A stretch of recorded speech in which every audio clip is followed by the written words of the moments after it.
तो चलिए पढ़ना शुरू करते हैं स्टूडेंट्स। अध्याय 4 जो है रासायनिक अभिक्रियाएं कब और कैसी कैसी। ठीक है, हम यहाँ पर समझेंगे स्टूडेंट्स जो रासायनिक अभिक्रियाएं जो होती है, कब कहेंगे कि हम रासायनिक अभिक्रिया हो रही है। ठीक है, रासायनिक अभिक्रिया को समझेंगे। इसके अलावा जो है कौन कौन सी प्रकार की जो है रासायनिक अभिक्रियाएं होती है। ओके स्टूडेंट्स, इस चीज़ को हम क्या करेंगे, इस अध्याय में जो है समझेंगे। तो चलिए हम लोग पढ़ना शुरू करते हैं स्टूडेंट्स। सबसे जो पहला जो हमारा जो टॉपिक है वो है रासायनिक परिवर्तन। ठीक है, हम अपने आसपास में स्टूडेंट बहुत सारे जो है क्या देखते हैं, रासायनिक परिवर्तन देखते हैं। ठीक है स्टूडेंट्स, तो यहाँ पर हम समझेंगे कौन सा जो है रासायनिक परिवर्तन है और कौन सा जो है भौतिक परिवर्तन है, इस चीज़ को हम समझेंगे। ठीक है स्टूडेंट्स, आप अपने आसपास में जो है बहुत सारे जो है परिवर्तन देखते हैं, जैसे कि यहाँ पर उदाहरण के रूप में दिया है, बर्फ़ का पिघलना है ना, लोहे पर जंग लगना है, रासायनिक जो साइकिल के टायर का घिस जाना है, भोजन का सड़ना है, घड़े का टूटना है ना। तो ये सब क्या है स्टूडेंट्स, ये जो है सब जो है एक परिवर्तन है जो हमें जो है अपने आसपास चारों ओर क्या होते हैं, दिखाई देते हैं। ठीक है ना, लेकिन इसमें से हम क्या करेंगे स्टूडेंट, इसमें से रासायनिक परिवर्तन कौन सी घटना जो है ना, कौन सा परिवर्तन जो है रासायनिक परिवर्तन है, इसको हम समझेंगे। ठीक है स्टूडेंट्स, तो इसमें से कुछ को तो आप क्या कर सकते हो स्टूडेंट, बता सकते हो, जैसे घड़े का टूटना, ये रासायनिक परिवर्तन नहीं है। ठीक है ना, अब ये अगर ये रासायनिक परिवर्तन नहीं है तो फिर ये हम किस आधार पर कहेंगे कि रासायनिक परिवर्तन नहीं है। ठीक है ना, ये जितनी भी आपको जो है यहाँ पर परिवर्तन दिखाई दे रही होगी, ये जितनी भी घटनाएं हैं, ठीक है ना, तो इसमें से हम किसको बोलेंगे कि रासायनिक परिवर्तन हो रही है कि नहीं हो रही है। तो इसी चीज़ को हम क्या करेंगे स्टूडेंट्स, आगे जो है क्रियाकलाप के माध्यम से क्या करेंगे स्टूडेंट्स, यहाँ पर हम समझने का प्रयास करेंगे। ठीक है स्टूडेंट्स, तो चलिए मैं आपको शॉर्टकट में समझाने की कोशिश करूंगा, है ना, आपको समझ में आ जाए। क्रियाकलाप 1 देखते हैं। ठीक है स्टूडेंट्स, अब इसमें हमको क्या करना है स्टूडेंट्स, इसमें आपको जो है 2 बीकर लेना है। क्या लेना है स्टूडेंट्स, 2 बीकर लेना है। तो चलिए ले लेते हैं हम 2 बीकर, जैसे चित्र में देखिए अब मैं बना रहा हूँ, है ना, ये 1 बीकर हो गया और ये क्या हो गया स्टूडेंट्स, 2 बीकर हो गया। ठीक है, ओके स्टूडेंट्स, उसके बाद जो है सांद्र सल्फ्यूरिक अम्ल लेना है। ठीक है, मतलब सबसे पहले तो आवश्यक सामग्री आप देख लीजिए, हमको क्या क्या चाहिए, 2 बीकर चाहिए, सांद्र सल्फ्यूरिक अम्ल चाहिए, ये जो है एक अम्ल है। ठीक है ना, उसके बाद हमें क्या चाहिए स्टूडेंट्स, हमको अनबुझा चूना चाहिए। अनबुझा चूना कहने का मतलब है जो मार्केट से आप चूना खरीद करके लाते हो ना पुताई करने के लिए। ठीक है, समझ में आ रहा है, जिसको जैसे ही आप क्या करते हो पानी में डालते हो उसमें से क्या होने लगती है, वो जो है खौलने लगती है। तो वही जो चूना है स्टूडेंट्स वो क्या है, अनबुझा चूना है। ठीक है ना, और आप देखे होंगे जैसे ही पानी में हम घोल देते हैं उसके बाद वो जो चूना जो बच जाता है अंतिम में, वो जो है बुझा हुआ चूना रहता है। मतलब उसमें वो जो है क्रिया करने की उतनी शक्ति नहीं रहती है ना। पानी में बाद में अगर आप डालते हैं तो उसमें से कोई भी जो है कोई क्रिया हमको नज़र नहीं आती है। तो जो शुरू में हम लाते हैं दुकान से वही क्या है स्टूडेंट्स, अनबुझा चूना। उसके बाद जो है हमको क्या लेना है, पानी लेना है, कांच की छड़ लेना है। ओके, ठीक है स्टूडेंट्स, यहाँ तक समझ में आया। तो चलिए हम जो है क्रियाकलाप है ना, क्रियाकलाप को हम समझने की कोशिश करते हैं। तो सबसे पहले आपको क्या करना है स्टूडेंट्स, 2 जो है आपको क्या ले लेना है, बीकर लेना है। ठीक है, तो पहला जो बीकर है उसमें क्या करना है आपको, जो है एक बीकर में लगभग जो है 50 ml क्या कर लेना है स्टूडेंट्स, पानी भर लेना है। ठीक है, तो चलिए हम पानी ले लेते हैं। अब पानी लेने के बाद हम क्या करते हैं स्टूडेंट्स, इसमें जो है 1 से 2 बूंद क्या करते हैं, ये जो सांद्र सल्फ्यूरिक अम्ल लिए हैं ना, सांद्र मतलब जो है क्या होता है, सांद्र मतलब जो है जो ज़्यादा क्या होता है, क्रियाशील होता है। ठीक है ना स्टूडेंट, समझ में आ रहा है, सांद्र मतलब ज़्यादा क्रियाशील। ओके, जिसमें विलय की मात्रा क्या होती है, बहुत ज़्यादा मात्रा में होती है। ओके स्टूडेंट्स, तो जैसे ही हम क्या करते हैं इसमें जो है हम क्या डाल दिए, सांद्र सल्फ्यूरिक अम्ल को क्या कर दिए स्टूडेंट्स, 1 से 2 बूंद डाल दिए। तो जैसे ही हम डालेंगे स्टूडेंट्स तो उसके बाद हम क्या करते हैं, इसको जो है छड़ की सहायता से इसको क्या करते हैं, विलयन को हिलाते हैं। ठीक है ना, तो जैसे ही हम हिलाएंगे तो क्या होगा स्टूडेंट्स, अब हम क्या करेंगे, हम बीकर को छू करके देखेंगे। इस बीकर को जैसे ही आप छू करके देखोगे, ये जो ए वाला बीकर है इसको आप छू करके देखोगे तो स्टूडेंट्स क्या हमको क्या महसूस होता है, हमको महसूस होता, हाँ, हम छू करके देखते हैं तो हमको पता चलता है ये बीकर क्या हो चुका है स्टूडेंट्स, गर्म हो चुका है। ठीक है ना, जो विलयन जो था वो क्या है, गर्म है, जिसके कारण से बीकर भी क्या हो गया, गर्म हो गया। ओके स्टूडेंट, समझ में आया। तो ये तो हो गया एक बीकर में ये करेंगे, ये वाला जो है एक बीकर में हम ये क्रियाकलाप कर लिए। उसके बाद दूसरा हम जो बीकर लिए हैं स्टूडेंट्स, ठीक है, उसमें हम क्या करेंगे, इसमें हम जो है स्टूडेंट्स इसमें अनबुझा चूना को क्या कर देंगे, डाल देंगे। अनबुझा चूना जो चूना लाते हैं पुताई करने के लिए, उसको आप क्या कर दिए, इसमें डाल दिए। अब डालने के बाद क्या करना है स्टूडेंट्स, आप इसमें जो है क्या डाल दीजिए, पानी डाल दीजिए। क्या डाल दीजिए, पानी। तो जैसे ही आप पानी डालेंगे स्टूडेंट्स तो क्या होने लगता है, आप देखे होंगे क्या होने लगता है, चूना जो है इसमें जो है सनसनाहट के साथ क्या होने लगती है, आवाज़ आने लगती है, और इसके साथ साथ वो तुरंत क्या हो जाती है, गर्म हो जाती है, कभी कभी तो खौलने भी लगती है, आप देखे होंगे। तो जैसे ही आप बीकर को छू करके देखोगे तो ये जो बी वाला बीकर है वो भी क्या हो जाएगा स्टूडेंट्स, ये भी गर्म हो जाएगा। चूना तो आप देखे हो ना पानी में डाल करके, तो वो तुरंत क्या होने लगता है, खौलने लगता है, देखे होंगे, गर्म हो जाता है ना, समझ पा रहे हो, यहाँ तक समझ में आया स्टूडेंट्स। तो ये इन दोनों ही परिस्थितियों में अगर हम देखते हैं स्टूडेंट्स तो क्या होता है, इसमें से भी जो है क्या हो रही है, ऊष्मा निकल रही है, इसी कारण से गर्म हो रहा है, और इसमें से भी क्या हो रही है स्टूडेंट्स, यहाँ से भी जो है ऊष्मा उत्पन्न हो रही है इसमें भी, इस कारण से दोनों क्या हो रहे हैं, बीकर के जो पदार्थ हैं वो क्या हो जाते हैं स्टूडेंट्स, गर्म हो जाते हैं, ठीक है ना। लेकिन हम जो है यहाँ पर जो है हम दोनों में अगर हम देखते हैं, यहाँ पर हम समझने का प्रयास करते हैं कि किस में जो है रासायनिक परिवर्तन हुआ। रासायनिक परिवर्तन करने का मतलब है रासायनिक अभिक्रिया ही है ना। तो किस में रासायनिक परिवर्तन हुआ, तो इस चीज़ को हम जो है यहाँ पर समझ नहीं पा रहे हैं, क्योंकि दोनों क्या हो रहा है यहाँ पर गर्म हो रहा है, ठीक है स्टूडेंट्स, समझ में आया, दोनों गर्म हो रहे हैं। लेकिन यहाँ पर अभी भी जो है हम क्या नहीं कर पा रहे हैं, इसमें जो है दोनों में जो है अंतर को समझ नहीं पा रहे हैं कि किस में जो है रासायनिक परिवर्तन हो रहा है और किस में नहीं हो रहा है, ठीक है ना स्टूडेंट्स। ओके, यहाँ तक समझ में आया। तो इसके लिए हम जो है एक और क्रियाकलाप करके हमको यहाँ पर जो है समझने की प्रयास करेंगे, एक और क्रियाकलाप करेंगे, ठीक है स्टूडेंट्स। तो चलिए हम समझते हैं जो है ना, क्रियाकलाप 2 को समझते हैं। क्रियाकलाप 1 समझ में आया होगा, इसके आधार पर हम आगे जो है अभी निष्कर्ष निकालेंगे, ठीक है। अभी केवल आप क्रियाकलाप को समझिए। दूसरा एक और क्रियाकलाप करते हैं स्टूडेंट्स। इसमें आपको क्या करना है, यहाँ पर आपको परख नली चाहिए, है ना, और इसके अलावा जो है परख नली होल्डर चाहिए, और लाल और नीला लिटमस पेपर चाहिए। ये सब क्या होता है, नीला लिटमस पेपर हो या फिर लाल लिटमस पेपर।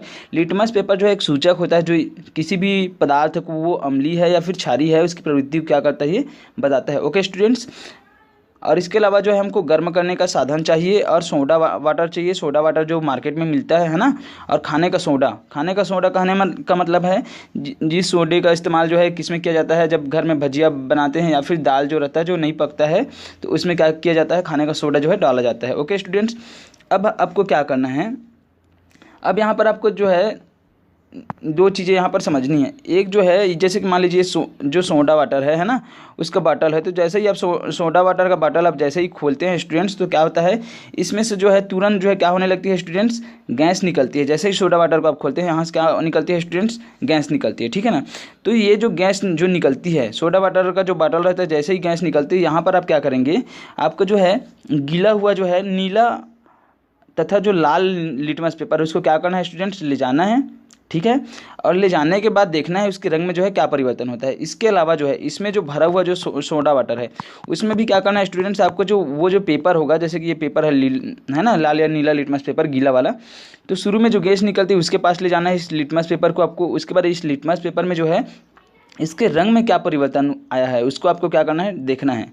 इसके बाद जब हम गैस का जो है परीक्षण कर लेते हैं, उसके बाद आपको क्या करना है, इसमें जो सोडा वाटर जो भरा हुआ है ना, इसमें भी आपको क्या करना है, फिर से जो है क्या करना है, दोनों लिटमस पेपर को क्या करना है, इसमें जो है डुबा करके आपको जो लिटमस पेपर में जो के रंग में जो परिवर्तन होगा उसको क्या करना है, नोट करना है या फिर देखना है। समझ में आया स्टूडेंट्स। अब इसके आधार पर आप क्या करना है स्टूडेंट्स, आप जो है चेक करेंगे कि क्या जो सोडा वाटर जो है, ठीक है ना, जो सोडा वाटर है क्या उसमें जो है उसके रंग में परिवर्तन आया, ठीक है ना, क्या उसके रंग में क्या परिवर्तन आया, ठीक है। और उसके आधार पर आप क्या करेंगे, आप जो है उसकी प्रवृत्ति को आप जो है जांच करेंगे, क्या वो अम्लीय प्रवृत्ति की है या फिर क्षारीय प्रवृत्ति की। ओके स्टूडेंट्स, समझ में आया यहाँ तक। उसके बाद जो है आपको जो है इसी में जो है दूसरा क्या करना है, आपको दूसरा ये करना है स्टूडेंट्स, आपको जो है जो खाने का जो सोडा जो रहता है ना, खाने का जो सोडा रहता है उसको क्या करना है, जो खाने का जो सोडा रहता है स्टूडेंट्स, आपको इसको क्या करना है, जो खाने का जो सोडा है उसको सबसे पहले तो आपको क्या करना है, जो खाने का सोडा जो रहता है उसको एक जो है कड़े कांच की एक परख नली में जो है खाने का सोडा क्या करना है, लेना है, ठीक है। तो ले लिए खाने का जो सोडा रहता है उसको ले लिए। लेने के बाद क्या करना है स्टूडेंट्स, आपको जो है यहाँ पर गर्म करना है, ठीक है। तो आप क्या कर दिए, यहाँ पर जो है उसको जो है गर्म कर दिए, ठीक है। क्या कर दिए स्टूडेंट्स, गर्म कर दिए। तो जैसे ही आपको जो है क्या करते हैं, खाने का जो सोडा रहता है उसको गर्म करते हैं, और गर्म करने के बाद जैसे ही गर्म करते हैं स्टूडेंट्स, यहाँ से जो है एक गैस निकलती है। क्या निकलती है, गैस। तो गैस के पास भी क्या करना है आपको, जो है ये जो लिटमस पेपर जो है लाल तथा नीला लिटमस पेपर, इसको क्या करना है आपको, जो है गैस के समीप ले जाना है और चेक करना है जो निकलने वाली जो गैस है, क्या वह जो गैस जो है क्या वह जो है अम्लीय है या फिर क्षारीय है। Okay students. इसके अलावा जो है जो खाने का सोडा जो है उसके पास क्या करना है, जो खाने का जो सोडा रहता है उसको जो है, ये तो गैस वाली बात हो गई। इससे पहले जो है क्या करना है, जो खाने का जो सोडा रहता है उसके पास क्या करना है आपको, जो है उसके पास जो है ये जो लिटमस पेपर है लाल अथवा नीला लिटमस पेपर जो, तो उसको जो है जो लिटमस पेपर जो है उसको गीला अवस्था में है ना, गीला करके जो है क्या करना है आपको, जो है इस खाने के सोडा के समीप ले जाना है, ठीक है। और चेक करके देखना है कि खाने का सोडा जो है वो नॉर्मल अवस्था में क्या अम्ल है या फिर अम्लीय प्रवृत्ति की है अथवा क्षारीय प्रवृत्ति की, ठीक है स्टूडेंट्स। तो चलिए समझते हैं है ना। उसके बाद क्या करना है आपको, ऐसा जो है करने के बाद आपको क्या करना है स्टूडेंट्स, यहाँ पर जो है आपको सारणी 4.1 में भरना है। तो चलिए हम लोग समझते हैं स्टूडेंट्स। तो यहाँ पर समझिए, अब पहला देखते हैं हम सोडा वाटर, ठीक है ना। तो सोडा वाटर में निकलने वाली गैस है ना, यहाँ पर हम चेक करेंगे, लिटमस के साथ जो है परीक्षण कर रहे हैं निकलने वाली गैस का। तो जो निकलने वाली गैस होती है स्टूडेंट्स सोडा वाटर में, वो रहती है कार्बन डाइऑक्साइड, ठीक है। तो कार्बन डाइऑक्साइड की जो प्रवृत्ति होती है वो स्टूडेंट्स वो होती है अम्लीय। क्या होती है? अम्लीय। Okay students. उसके बाद जो सोडा वाटर जो रहता है उसकी प्रवृत्ति भी कैसी होती है? उसकी प्रवृत्ति भी होती है स्टूडेंट्स अम्लीय, जब हम लिटमस पेपर से चेक करते हैं तो, है ना, समझ में आया। उसके बाद स्टूडेंट्स अब खाने का जो सोडा है उसकी बात करते हैं हम। तो उसका भी जब हम परीक्षण करते हैं लिटमस पेपर से, तो खाने का जो सोडा जो रहता है स्टूडेंट्स, तो खाने का सोडा जो होता है वो कैसा होता है? वो जो है क्षारीय होता है। कैसा होता है? क्षारीय प्रवृत्ति की होती है, ठीक है ना, खाने का सोडा जो है। और जो निकलने वाली गैस जो होती है, तो खाने का जो सोडा होता है उसमें भी जो है कार्बन डाइऑक्साइड गैस निकलती है। कौन सी गैस निकलती है? Carbon dioxide gas. तो निकलने वाली जो गैस होती है वो कैसी होती है स्टूडेंट्स? अम्लीय प्रवृत्ति की होती है। कैसी प्रवृत्ति की होती है? अम्लीय प्रवृत्ति की होती है। ओके स्टूडेंट्स, समझ में आया। अब उसके बाद जो है यहाँ पर जो है कुछ क्वेश्चन पूछा जा रहा है, इस क्रियाकलाप की दोनों स्थितियों में क्या अंतर दिखाई देता है? क्या आप यह बता सकते हैं कि किस स्थिति में नया पदार्थ बना? तो स्टूडेंट्स यहाँ तक जो है अभी हम देख रहे हैं स्टूडेंट्स, दोनों में क्या हो रहा है, ये जो पहला जो था, जो सोडा वाटर जो था, ठीक है ना स्टूडेंट्स।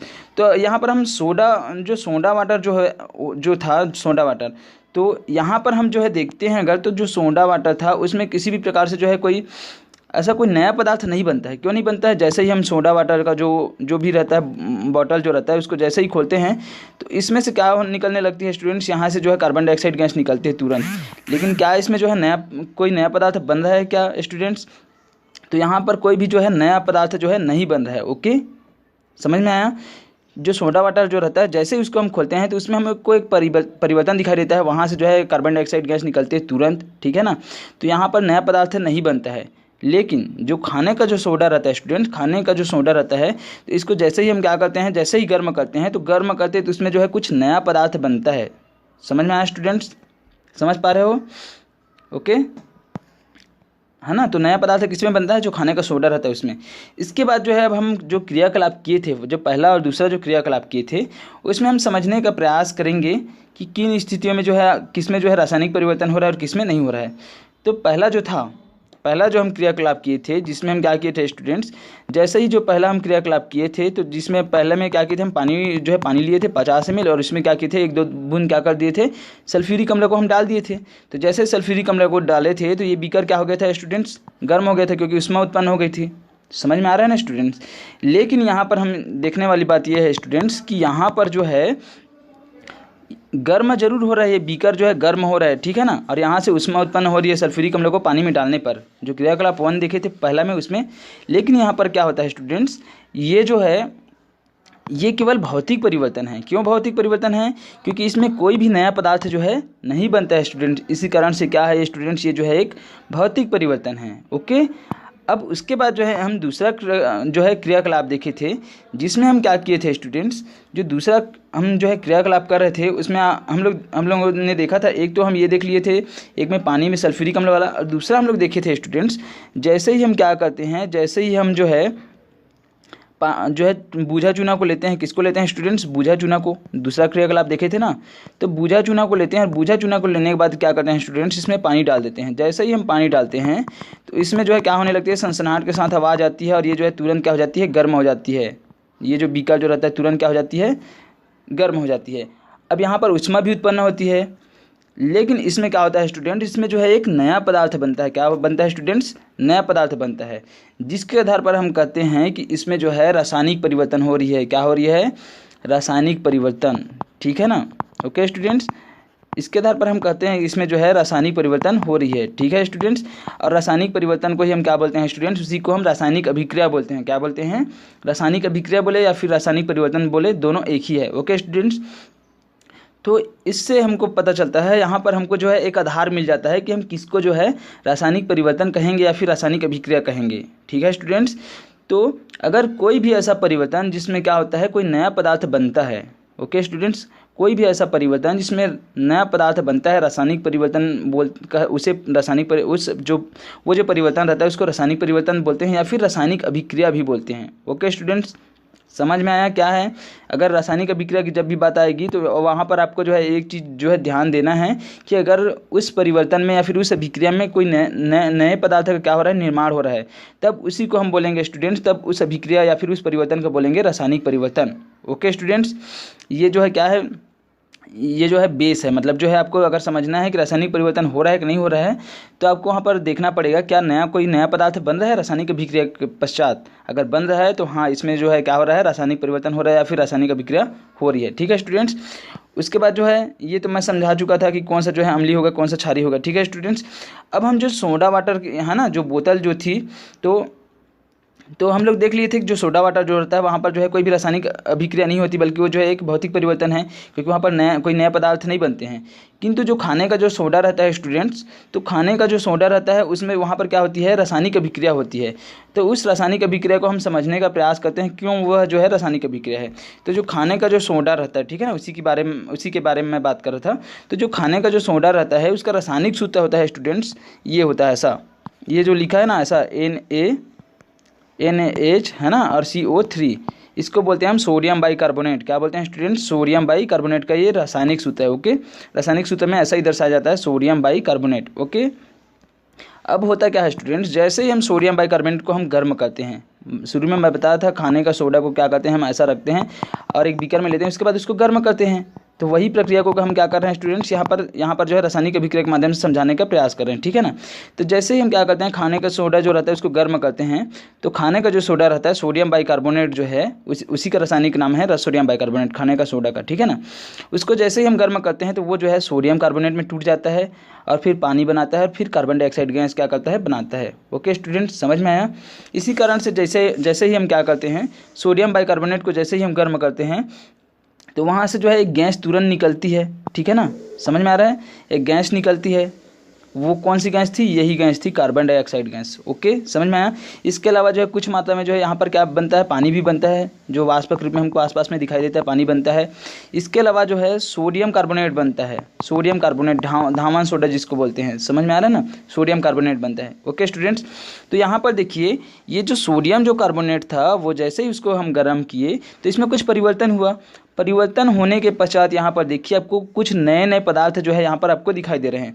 एक तो दिख रहा है यहाँ पर सोडियम कार्बोनेट बना, एक दूसरा यहाँ पर पानी बना, पानी भी तो एक नया पदार्थ है, तीसरा जो है कार्बन डाइऑक्साइड गैस बना। ओके स्टूडेंट्स, समझ में आया? तो इस प्रकार से देखते हैं तो यहाँ पर कोई नया पदार्थ जो है बन रहा है, तो हम इस अभिक्रिया को क्या बोलेंगे स्टूडेंट्स? रासायनिक अभिक्रिया। क्या बोलेंगे स्टूडेंट्स? रासायनिक अभिक्रिया। ठीक है ना, मतलब ऐसी क्रियाएं जिनमें नया पदार्थ बनता हो क्या कहलाता है स्टूडेंट्स? रासायनिक अभिक्रियाएं। ओके, भूलना नहीं है। समझ में आया स्टूडेंट्स? इसके बाद हम देखेंगे जो पदार्थ रासायनिक अभिक्रिया में क्या करते हैं स्टूडेंट्स? भाग लेते हैं। ठीक है ना, उन्हें हम क्या बोलते हैं स्टूडेंट्स? अभिकारक। क्या बोलते हैं? अभिकारक। जैसे कि रासायनिक अभिक्रिया में यहाँ पर कौन भाग ले रहा है? सोडियम बाइकार्बोनेट, खाने का सोडा, तो ये क्या है? अभिकारक हैं। ठीक है ना, मतलब कोई भी पदार्थ क्या करते हैं जो रासायनिक अभिक्रिया में भाग लेते हैं वो क्या कहलाते हैं? अभिकारक। और जैसे ही जो है अभिकारक जो है रासायनिक अभिक्रिया में भाग लेते हैं और जो अभिक्रिया हो जाती है, उसके बाद जो उसमें नए पदार्थ जो बनते हैं, जैसे कि इधर बना है सोडियम बाइकार्बोनेट है ना, सोडियम कार्बोनेट है, पानी है और कार्बन डाइऑक्साइड, तो ये नए पदार्थ हैं। तो ये सब क्या कहलाते हैं स्टूडेंट्स? उत्पाद कहलाते हैं। क्या कहलाते हैं स्टूडेंट्स? उत्पाद कहलाते हैं। और इसको जो है हम राइट साइड में लिखते हैं। ठीक है, और जो अभिकारक होता है उसको हम लेफ्ट साइड में लिखते हैं। ओके, समझ में आया स्टूडेंट्स?